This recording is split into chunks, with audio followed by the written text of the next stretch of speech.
আসসালামু আলাইকুম। আগের ক্লাসে আমরা পড়ছি টিস্যু এবং হলো টিস্যুর প্রকার, প্রাণী টিস্যু এবং প্রাণী টিস্যুর প্রকারভেদ, পেশিকলার প্রকারভেদ আমরা পড়েছি। এখন আমরা পড়ব হলো যোজক কলার প্রকারভেদ। আচ্ছা, যোজক কলা কি? যোজক কলা হলো আমাদের কোষের ভেতরে ফাঁকা স্থান থাকবে, একটা কোষ থেকে আরেকটা কোষ দূরে দূরে থাকবে, এটাকে আমরা বলি আন্তঃকোষীয় ফাঁকা স্থান। এবং এই কোষগুলা যেহেতু একসাথে একই কাজ করবে এবং তাদের ভিতর কানেকশন থাকা দরকার, কিন্তু ফাঁকা স্থান আছে, তাহলে তারা কানেক্টেড হবে কি দ্বারা? তারা কানেক্টেড হবে একটা পদার্থ দ্বারা। সেই পদার্থটাকে আমরা বলবো মাতৃকা। এবং যোজক কলার একটা বৈশিষ্ট্য হলো যোজক কলাতে মাতৃকার পরিমাণ থাকবে বেশি। যোজক কলাতে তোমার মাতৃকার পরিমাণ থাকবে কোষের থেকে বেশি। এখন যোজক কলা 4 ভাগে বিভক্ত। যোজক কলার শ্রেণী বিভাগ আমরা করব হলো মাতৃকার অবস্থার উপর ভিত্তি করে। যেমন যোজক কলার মাতৃকা যদি হয় তরল, তখন তাকে আমরা বলবো তরল যোজক কলা। তরল যোজক কলার উদাহরণ কি? তরল যোজক কলার উদাহরণ হলো রক্ত লসিকা। রক্তের তরল মাতৃকাকে বলা হয় প্লাজমা, আর কোষীয় উপাদানের নাম আমরা জানি আরবিসি, ডাব্লিউবিসি, প্লেটলেট। আচ্ছা, যোজক কলার মাতৃকা যদি হয় কঠিন, তখন তাকে বলা হয় অস্থি।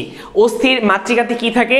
অস্থির মাতৃকা থাকে ক্যালসিয়ামের লবণ, যেমন calcium chloride, calcium carbonate, calcium ফসফেটের লবণ। আর অস্থির কোষ 3 প্রকার। অস্থির যেই কোষটা হলো অপরিণত তাকে বলা হয় অস্টিওব্লাস্ট, আর যেই কোষটা পরিণত তাকে বলা হয় অস্টিওসাইট। আমরা জানি ব্লাস্ট মানে অপরিণত কোষ এবং সাইট মানে পরিণত কোষ। আচ্ছা, অস্থিরে দেখো আমরা আরেক রকমের সেল দেখতে পাচ্ছি, সেটা হলো অস্টিওক্লাস্ট। অস্টিওক্লাস্ট কি? আমাদের মনোসাইট নরমালি রক্তনালীর মধ্যে অবস্থান করে। মনোসাইট ফ্যাগোসাইটোসিস প্রক্রিয়ায় জীবাণু ধ্বংস করে। মনোসাইট যখন রক্তনালী থেকে বের হয়ে কোনো টিস্যুর ভেতরে অবস্থান করে, তখন তাকে বলা হয় ম্যাক্রোফেজ। এবং অবস্থান ভেদে এই ম্যাক্রোফেজের নামও আলাদা হয়। যেমন অস্থির ভেতরে যে ম্যাক্রোফেজ অবস্থান করে তাকে বলা হয় অস্টিওক্লাস্ট। এটা অস্থিকে রোগ প্রতিরোধ ক্ষমতা থেকে অস্থির রোগ প্রতিরোধ ক্ষমতাকে প্রোভাইড করে আর কি। আর আমাদের যকৃতের ম্যাক্রোফেজকে বলা হয় কি?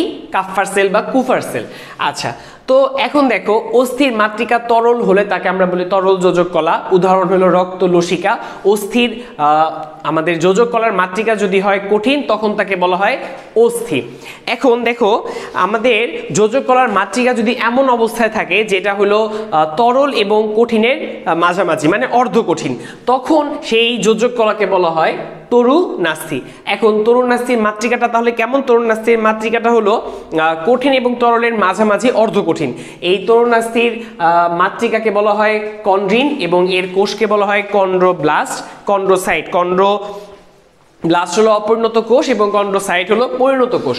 আচ্ছা, যোজক কলার মাতৃকাতে যদি তোমার শুধুমাত্র তন্তু থাকে, যোজক কলার মাতৃকাতে যদি শুধু তন্তু থাকে, তখন তাকে আমরা বলি তন্তুময় যোজক কলা। তন্তুময় যোজক কলার উদাহরণ কি? তন্তুময় যোজক কলার উদাহরণ হলো টেন্ডন, লিগামেন্ট। আমরা জানি যে কোনো কিছু বাধাবাধির কাজে কি ইউজ করি, আমরা যে কোনো কিছু বাধাবাধির কাজে আমরা দড়ি ইউজ করি, তেমনি আমাদের তন্তুময় যোজক কলাও আসলে আমাদের বডিতে বাধাবাধির কাজ করে থাকে। যেমন আমাদের পেশিকে অস্থির সাথে যুক্ত করে টেন্ডন, আর আমাদের অস্থিকে অস্থির সাথে দুটা বোনকে সংযুক্ত করে হলো লিগামেন্ট। আচ্ছা, এখন দেখো আমাদের তরুণাস্থির মাতৃকাকে আমরা কন্ড্রিন বলি। এই কন্ড্রিনের আবার প্রকারভেদ হতে পারে। কন্ড্রিনের অবস্থার উপর ভিত্তি করে আমরা তরুণাস্থিকেও আবার 4 ভাগে ভাগ করতে পারি। যেমন দেখো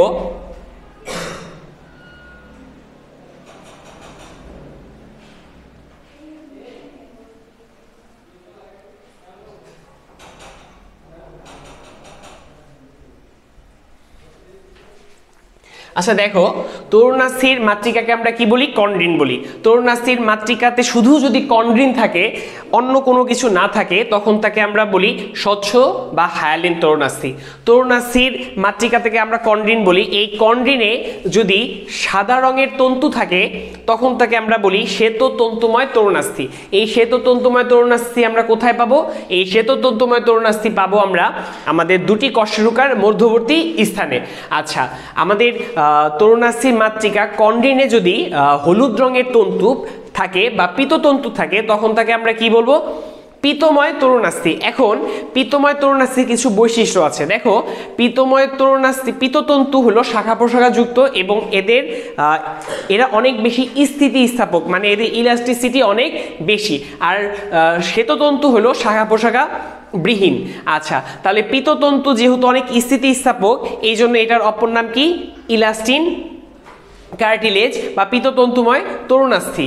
আর আমাদের তরুণাস্থির মাতৃকা কর্নিনে যদি ক্যালসিয়ামের লবণ জমা হয় তখন তাকে আমরা বলবো চূর্ণময় তরুণাস্থি বা ক্যালসিফাইড তরুণাস্থি। ক্যালসিফাইড তরুণাস্থি আমরা কোথায় পাবো? ক্যালসিফাইড তরুণাস্থি আমরা পাবো হিউমেরাস এবং ফিমারের মস্তকে। হিউমেরাস ফিমারাসের মস্তকে কি, যে আমরা যখন মুরগির রান খাই, মুরগির রানের উপরে একটা কুরকুরে হাড্ডি খাই না, সেই কুরকুরে হাড্ডিটাই আসলে কি?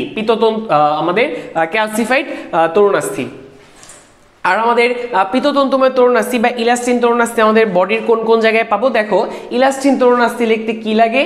ই লাগে। ইলাস্টিন তরুণাস্থি লিখতে ই লাগে এবং এটা আমরা বডিতে পাবো তিনটা ই যুক্ত জিনিস। এটা আমরা মনে রাখবো ত্রিপলি দিয়ে। এটা আমরা পাবো আমাদের এক্সটার্নাল ইয়ারে। দেখো, আমাদের কান অনেক বেশি স্থিতিস্থাপক, তাহলে আমাদের বহিকর্ণের পিনাতে পাবো বা আমাদের কর্ণছত্রে পাবো ইলাস্টিন তরুণাস্থি। আমাদের ইপিগ্লোটিসে পাবো। ইপিগ্লোটিস কি? ইপিগ্লোটিস হলো আমাদের শ্বাসনালীর উপরে একটি ঢাকনা থাকে, তাকে আমরা বলি ইপিগ্লোটিস। ইপিগ্লোটিস কি দ্বারা তৈরি? ইপিগ্লোটিস ইলাস্টিন তরুণাস্থি দ্বারা তৈরি। এবং আমরা আরেকটা কোথায় পাবো? পাবো ইউস্টাশিয়ান টিউবে। ইউস্টাশিয়ান টিউব কি? আমাদের মধ্যকর্ণের সাথে আমাদের গলবিলে সংযোগকারী একটি নালী থাকে, সেই নালীর নাম হলো ইউস্টাশিয়ান টিউব। এই ইউস্টাশিয়ান টিউব কি দ্বারা তৈরি?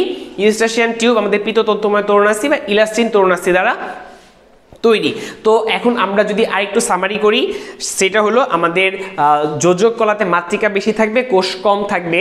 যোজক কলার মাতৃকা যদি হয় তরল, তাকে আমরা বলবো তরল যোজক কলা। যোজক কলার মাতৃকা যদি হয় কঠিন, তাকে আমরা বলবো অস্থি। যোজক কলার মাতৃকা যদি হয় অর্ধ কঠিন, কঠিন এবং তরলের মাঝামাঝি, তখন তাকে আমরা বলবো তরুণাস্থি। এবং যোজক কলার মাতৃকা যদি হয় তন্তুময়, মানে যোজক কলার মাতৃকাতে কি আছে? তন্তুময় বস্তু আছে, তখন তাকে আমরা বলবো তন্তুময় যোজক কলা। ধন্যবাদ সবাইকে। আমরা পরবর্তী ক্লাসে আমাদের রক্ত সংবহনতন্ত্রে শুরু করব।